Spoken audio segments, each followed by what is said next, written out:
Hi, welcome to the Corner of Knit and Tea, episode 478. My name is Laura. I'm also known as Fluffy Kira on Instagram and Twitter. I blog over at thecornerofknitandtea.com, which is where this episode and every episode's show notes will be.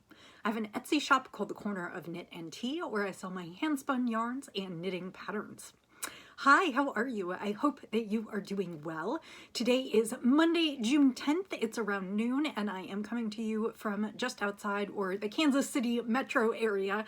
I live on the Kansas side, so right smack dab in the middle of the country.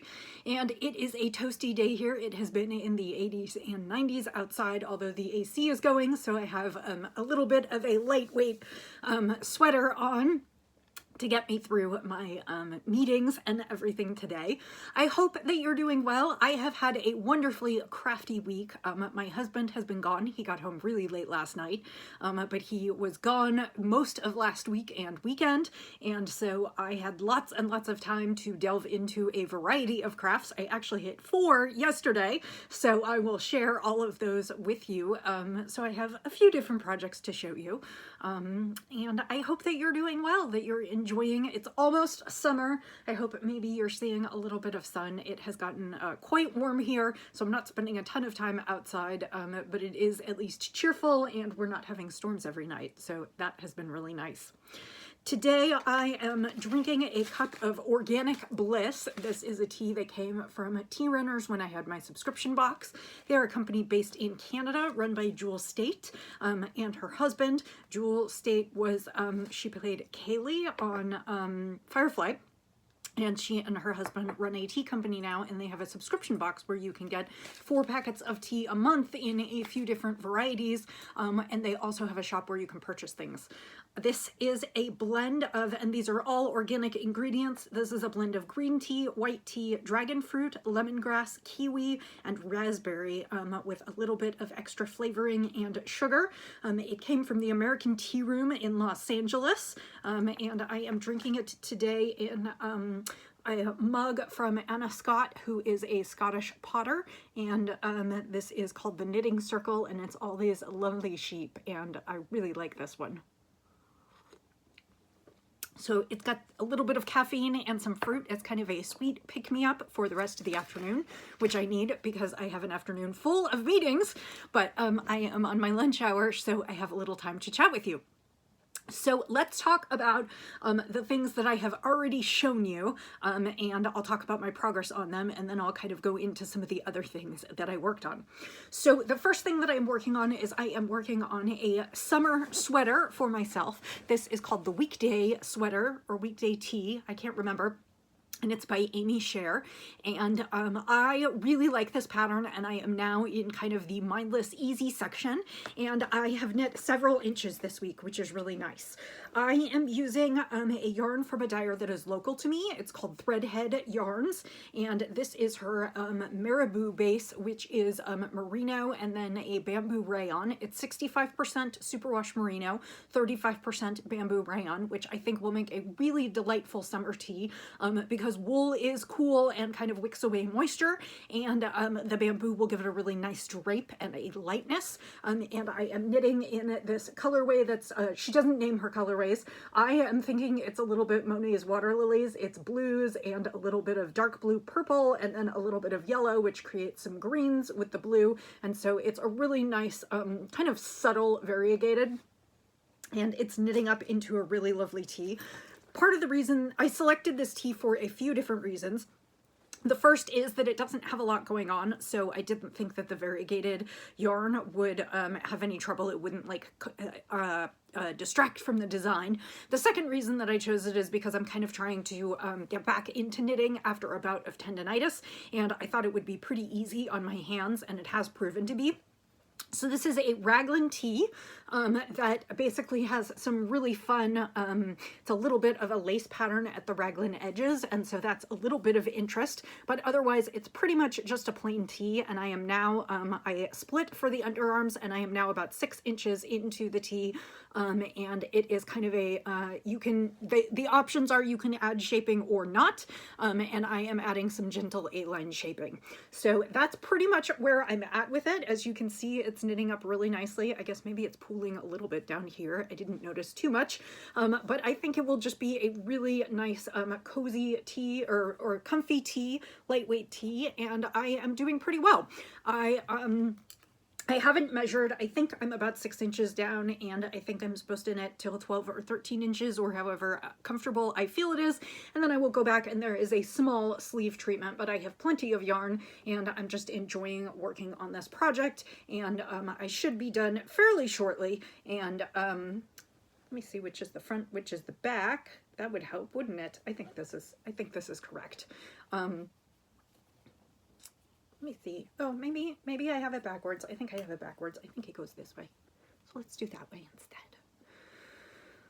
Just trying to tell where things are. So I am moving along nicely, and I'm very excited to have it to wear. And so I think that's totally doable in the next couple weeks. So my plan is to just keep kind of cracking away at this one. It's not a super interesting knit, but it is an easy knit, and it's really nice to knit while catching up on Netflix and other things, which I have been doing in the evenings this week. I gave up on my Netflix subscription a while back. But because Wes has been gone so many times this month, he's been gone twice, and he'll likely be gone twice more. This summer, I decided to go ahead and renew my subscription to Netflix and catch up on things. So I've been catching up on Bridgerton. I watched Queen Charlotte, and I'm working on Bridgerton season 3. I watched Wednesday, which came out after I left, and the next season of Wednesday comes out this week. So I'm going to catch that before I give up my subscription again. And then I've been watching a few other things and just kind of catching up on things. And it's been nice. You know, there's not a lot to watch in the summertime anyway. So binge watching a few things on Netflix on my own has been kind of fun. So the other project that I worked on this week was the spin that I was working on, and that is, let me think about this. I'm gonna have to pull the book. I don't remember. I just blanked. Okay, it is a braid from Kim Dye's yarn. It is 85% Polworth, which is merino, super soft, and 15% silk. And it was a one-of-a-kind colorway, which my guess is she was using kind of some leftover dyes just to create a braid.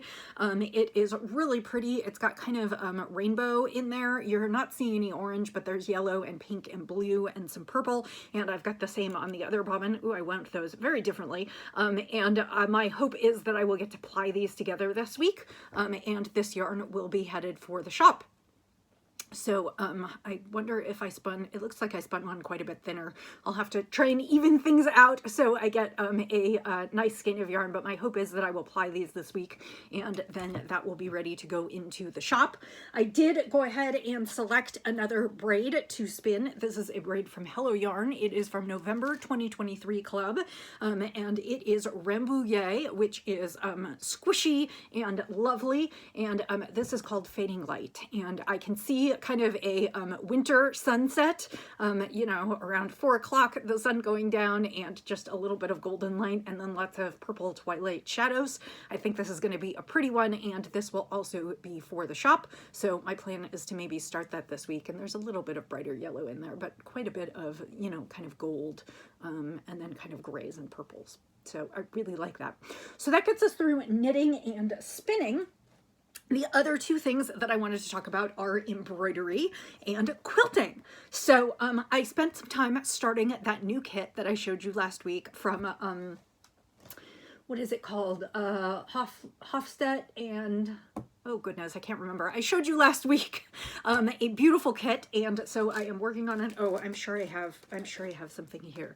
It is called Hoffelt, and it is lovely. I showed you all of the boxed stuff last week, but I have been starting to work on the flowers on this kit. So the thing about this kit that's kind of new to me, this is what the finished item will look like.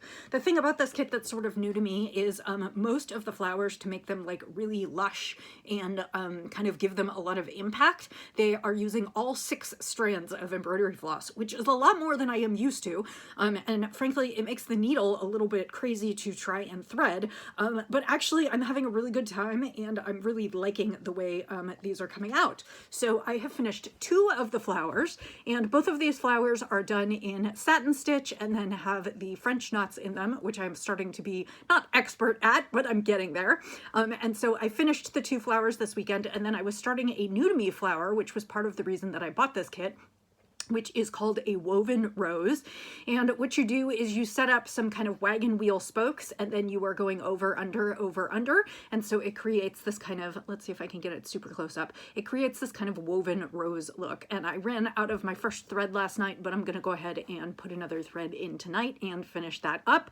And then this will also have a few French knots, and then it's kind of all the details. So there's French knots over here and some French knots down here, and then some satin stitching and loop stitching here, and then lots of short and long stitching kind of painting in these leaves. So I ordered this kit specifically for the woven rose and some of the kind of thread painting short and long stitching in here because I wanted to learn those techniques. And I have to say the kit comes with it's Hoffelt and Hooper, and this kit comes with a really nice embroidery booklet that talks about and shows kind of all the stitches and how you would do them. So it's really, really nicely put together. So you've got lots of diagrams, and it shows this particular kit that I ordered comes in several different varieties with slightly different flowers, slightly different centers, slightly different designs, but more or less the same thing.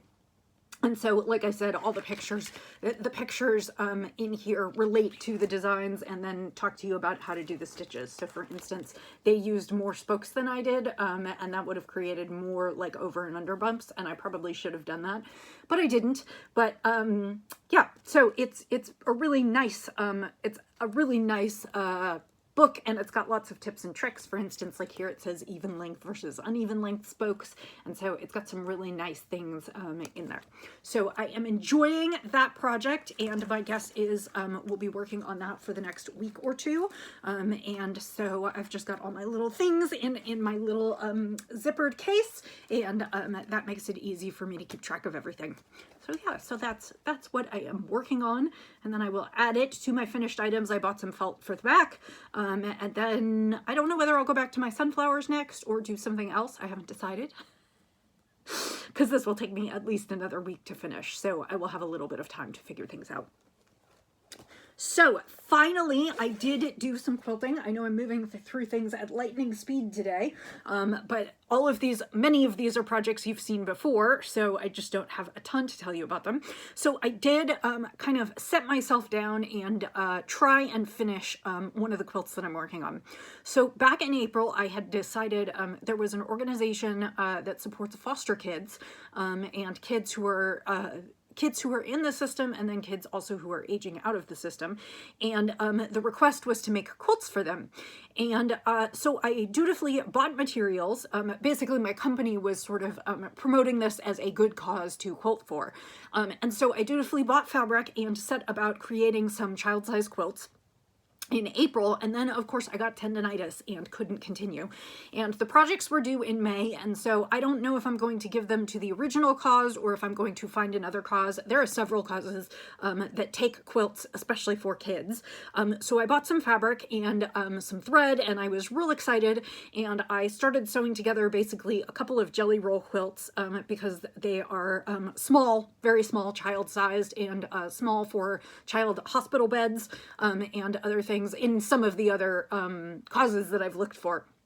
And so I started making jelly roll quilts, and I have been sort of wrestling with my machine in terms of free motion quilting and kind of finishing off those quilts. And so I was able to more or less finish off one of them this weekend. It's not finished because I still need to trim it and add binding, but that is kind of the final step, and I did get through all the quilting.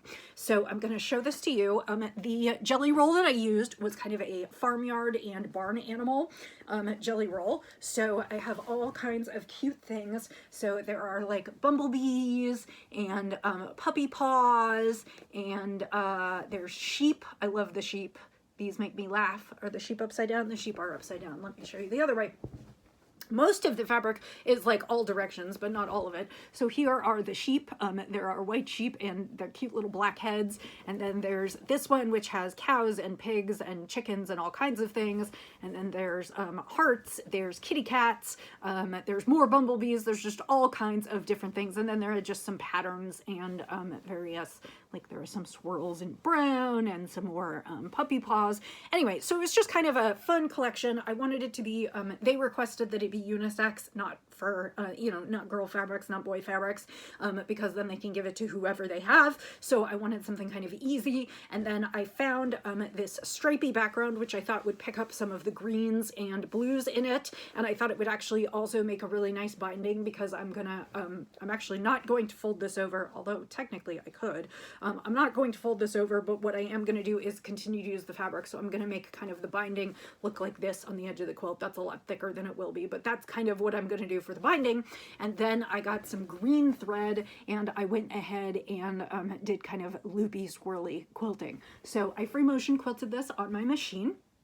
And it's just a domestic sewing machine. I used a darning foot, and this was where I had a little bit of trouble with my machine. But for the most part, it came out really nice. And so it's all swirly and loopy. You can kind of see the patterns on here. And actually, if I flip it over, you might be able to see them more on the back because there's a little bit less distraction. Not really. So yeah, so it's just loops and spirals and meandering paths. And so that is completely free motion quilted now. Now what I'll have to do is trim the edges and then attach binding strips to the edges and then hand sew that back. I also need to go through the rest of the free motion quilting, and I need to kind of tie off where I started and completed threads and bury those in. But I am very excited because this one is almost done, except for a little bit more sewing and then some hand work. I'll probably hand attach, well, I will sew on the binding on my machine and then I will hand sew it around to the back. So I have a second quilt. It's a little bit wider because I started with the full length of jelly roll strips. This one's a little bit narrower. And so this one is also a little bit longer than the other one. So they're slightly different.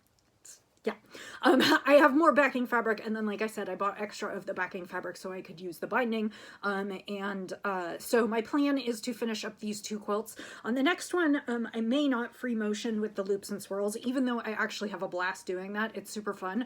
My machine is not 100% cooperative on that, so on the next one, I think what I'm going to try doing is like lattice work, kind of diagonal stripes back and forth, and I need to get more green thread so that, because I'm going to run out of green thread, otherwise I'll probably just do it in white, which I do have plenty of, but I think it's kind of fun to do a color, or maybe I'll pick a different color like a blue or a yellow. That would be kind of fun.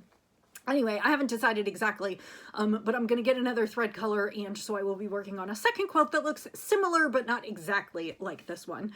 And so that is kind of what I have been working on, but I'll just stand up so you can see a little bit of that. So it's a smallish size quilt. It's definitely a lap quilt, but it will be perfect for a child. So that is what I have been working on. Those 4 crafts have kept me quite busy over the last week or so. And I will be alone again for other times during the summer while my husband goes off and does bike rides and running. And so I expect to hopefully have these quilts finished within the next month or so. Then of course I'll also have Tour de Fleece, and I hope to finish the sweater. So I'm just kind of having fun dabbling in all the crafts and making some long-awaited progress on things. So I will let you go. I hope that you are doing well. I hope that you're enjoying the weather wherever you are and it's not too unpredictable or stormy or gross. My mom, I talked to my mom last night, and they live in California, and she said it has been nothing but gray for the last month. Like no sun, not warm, just completely gray. And I had a good laugh because I said, well, it's kind of hot and gross here, so you don't want our weather either. So anyway, I hope that you have a lovely week ahead, and I will talk to you again soon. I will say until I see you again, happy knitting, happy spinning, happy all kinds of crafting, and happy sipping. I'll see you next time. Bye.